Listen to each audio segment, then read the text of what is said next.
1.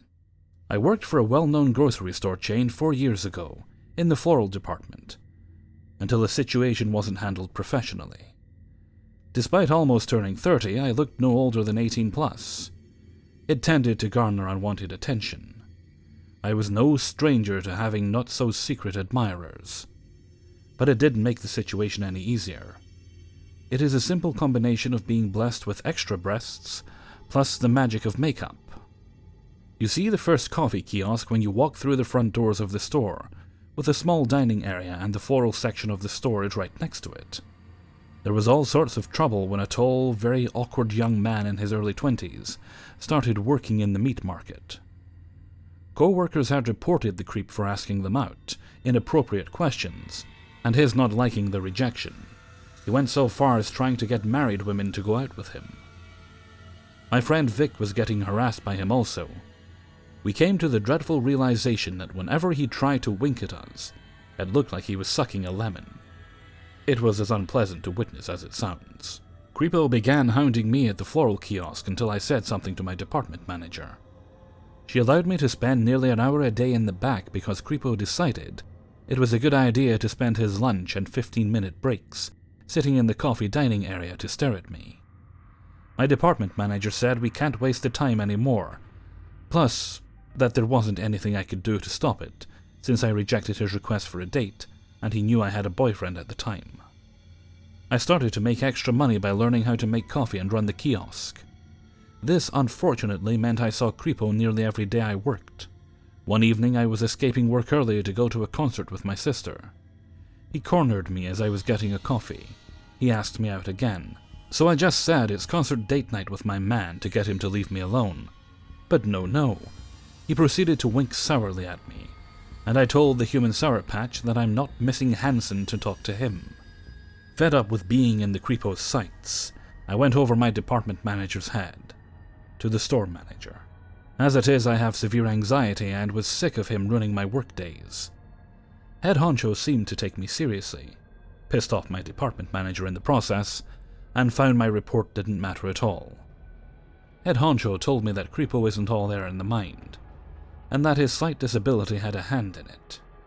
Creepo denied stalking me at work despite all the video footage.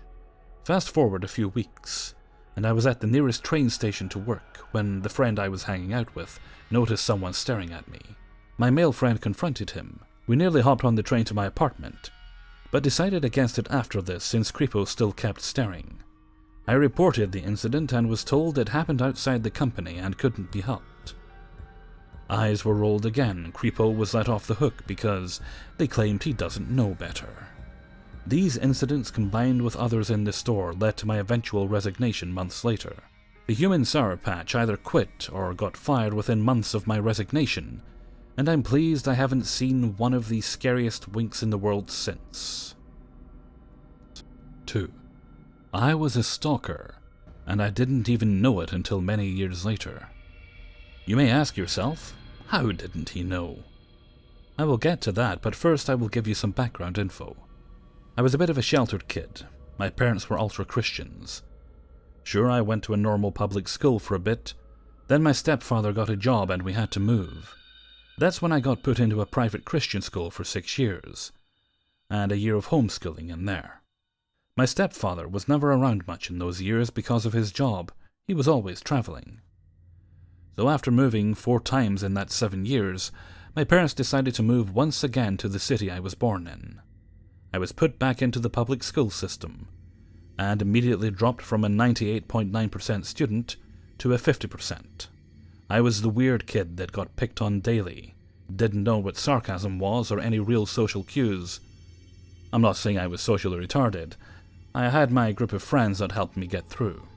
I realized that I liked being the outsider, so that made high school hell for me. I didn't fit in with the cliques, too nerdy for the jocks, not nerdy enough for the nerds, too poor to fit in with the rich kids, and too colorful for the goths. So me and my group of friends were the freaks and we didn't mind it. I'm sorry, I've gotten off topic a bit. Back to my stalking. I never really dated in high school because most of the girls I liked, I was too afraid to ask out. The ones I did get numbers for I would call multiple times a day, or show up at their house every other day for months on end. I never got to the point of following them around. To me, that was stalking, not what I was doing. I probably scared the shit out of at least 3 girls that I wanted to date. Now, the girls I did date I would call every few hours if I hadn't seen them. I was extremely jealous of any guy they knew.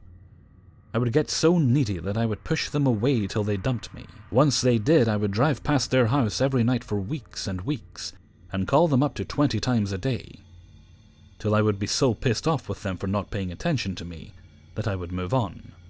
I finally changed my outlook on my relationships, and met my wife, who is my last girlfriend's best friend, which may seem odd to most, but I haven't needed to or wanted to see my ex. It's been 10 years now. At one point when dating my wife, she got a little mad at me that I didn't get jealous when other guys would hit on her. I just didn't want to keep doing what I figured out made everyone else dump me. It was still only about 3 years ago that I realized that I was a stalker all these years, after listening to other people's creepy stories about stalkers. I feel truly horrible for it, the pain and suffering I may have caused those girls. I wish I could tell them that I was sorry, but I may never get that chance. Thank you for hearing my confession. 3. This story is about an interaction I had with my deceased grandpa. It isn't really scary. I'm going to preface by saying that I'm a Latter-day Saint, or Mormon. In the Mormon religion, we have temples that we go to perform baptisms for those that have passed. Generally, the people that we perform baptisms for have currently living family members that submitted their names. We figure that we can do the baptism for the dead person, and they can either accept or reject it as they see fit. When I was younger, I went to the temple with a group of other youth to do baptisms for the dead.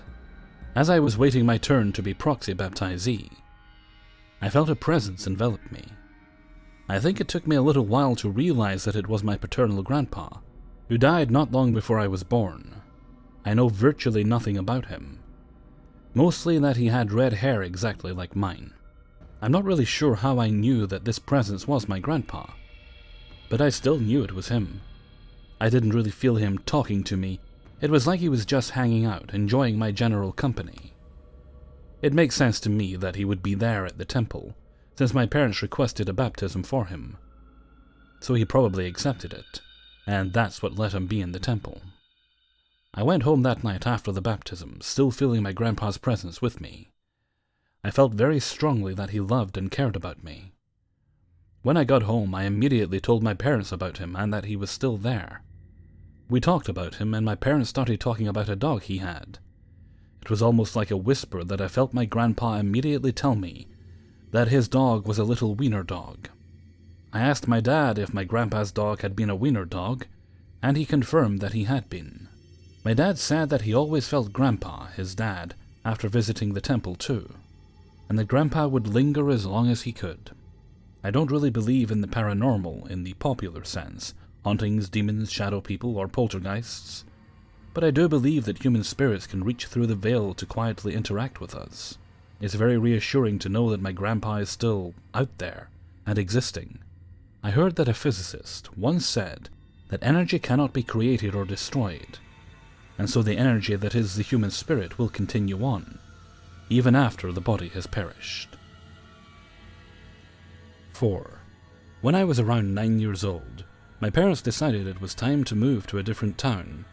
We, my brother, sister, and I, didn't want to because we lived most of our lives in that previous town and had a lot of friends there, but we didn't have a choice.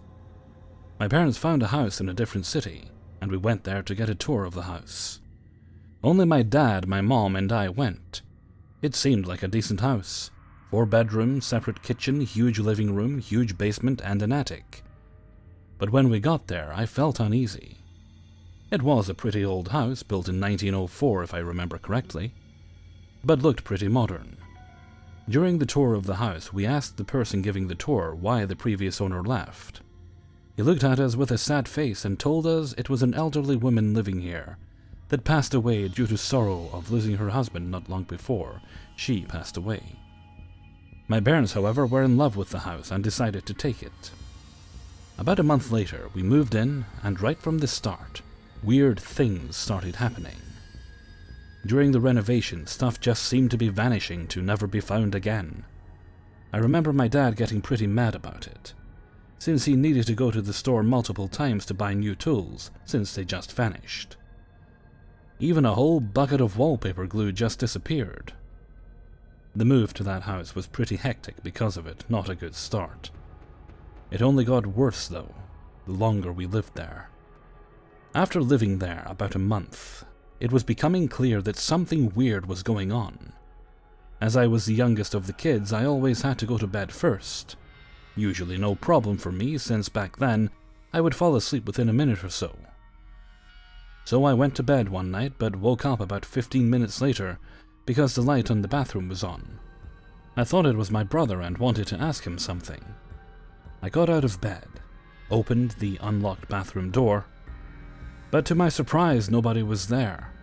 I stared for a while, and just at the same time I wanted to go back to bed, the water tap all of a sudden fully opened seemingly by itself. It scared me so much I was frozen in place. I stared at it in fear for a few seconds, and then quickly turned around and stormed down the stairs. My parents jumped up in shock and asked what was wrong. I was crying from fear and told them what had just happened. Of course, as parents, they were skeptical, and together we went back upstairs to the bathroom. The light was out, the water tap was not open, and the sink was completely dry. They told me it was probably a bad dream. At that time I believed them and went back to bed. But it did not end there. In fact, it only got worse in the years to come. The second experience I had was only a few weeks later. My mom asked me to go get some potatoes from the basement. I never really liked going there because it was always very dark, and since the basement was split up in 3 areas with doors separating them, you can never see what was on the other side. I went down the basement stairs, and immediately to the right, there was the door to the food storage room. I walked into the small room, and in the corner, about 2 meters from the door, there was a bag of potatoes. While I was grabbing a couple of potatoes, the door behind me slammed shut with a big bang. In shock, I looked behind me, but there was nothing to see. My mom came storming down the basement stairs, shouting at me, and asking why I was smashing the door so hard. I told her it wasn't me, and at that point, she was trying to open the door from the other side. The door didn't open. My mom thought I was holding the door and started yelling at me again. In fear, I yelled back and told her it was not me. I was still in the corner of that room. After a few pulls, the door suddenly just swooped open, almost making my mom tumble over backwards. I'll never forget the face when she saw me in the corner of that room and not near the door. It was a mixture of disbelief and fear. We went up the stairs again, when my mom sat me at the kitchen table and told me she had also been experiencing strange things around the house. She then said it was probably the wind, probably not to scare me more. There were no windows or doors to the outside there though, and told me to go play. It got quiet for a while, a few months, and I started to feel more at ease again in the house. Maybe it always had been my imagination or the wind. Then one day my parents went out with some friends, and my brother was told to watch over me. Always when that happened, my brother and I secretly did things we were not allowed to. We had already been to the attic once before, but since there were no floor panels there, it was dangerous to walk, because you could fall through the ceiling. The only place to walk on were the support beams. The previous time we went there, we found a pile of really old newspapers from the 30s, which was really cool. The attic had no light though, and there were no windows, so we needed to use a flashlight to see anything. As my brother and I sat in our shared bedroom, just talking a bit, we suddenly heard strange rumbling sounds coming from the ceiling. For some reason my brother felt like he needed to protect me, and grabbed a ladder to go to the attic. I had never really seen my brother scared because he always wanted to be the protective big brother. But what happened next scared him so much that he never wanted to talk about it again after. He climbed up the ladder and opened the panel to the attic. According to him, he then turned on the flashlight and saw those newspapers start to fly up in the air and rip. All I remember is him jumping down the ladder, grabbing my arm, and pulling me with him downstairs in a hurry. He never told me that he saw something else, but I guess hearing noises and seeing old newspapers flying through the air and ripping is scary enough. After that, he never went up to the attic again. It was only later that we got proof that something really was there in that house. My mom had just painted some closet doors and took pictures of it. It was still an old camera with a photo roll, so it took about 2 weeks for the pictures to be developed. She used to do that a lot, and we always got excited when the new pictures arrived so we could look at them. This time, however, our joy went away pretty quickly. As my mom was showing us the new pictures, a picture of the closet in the corner of the living room came up. But instead of just showing the closet, it showed a strange, ghostly appearance standing in front of it too.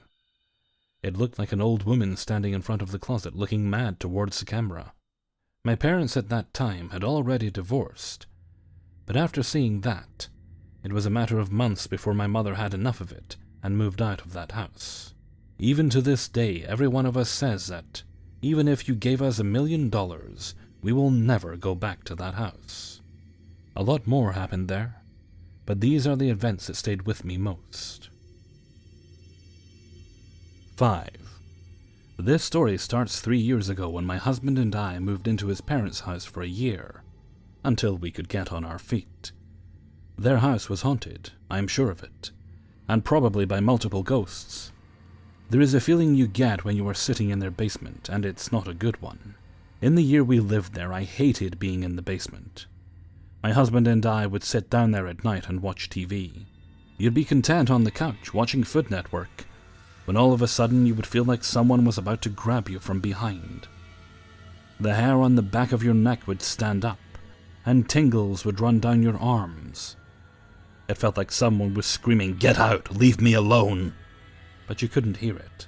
Just feel all the negative energy from it. A few months after, we stopped watching TV in the basement, and I avoided being down there. It was like the family dogs could feel it too. If you were down there alone, one of them would stick by your side at all times. They seemed more protective of you when you were down there.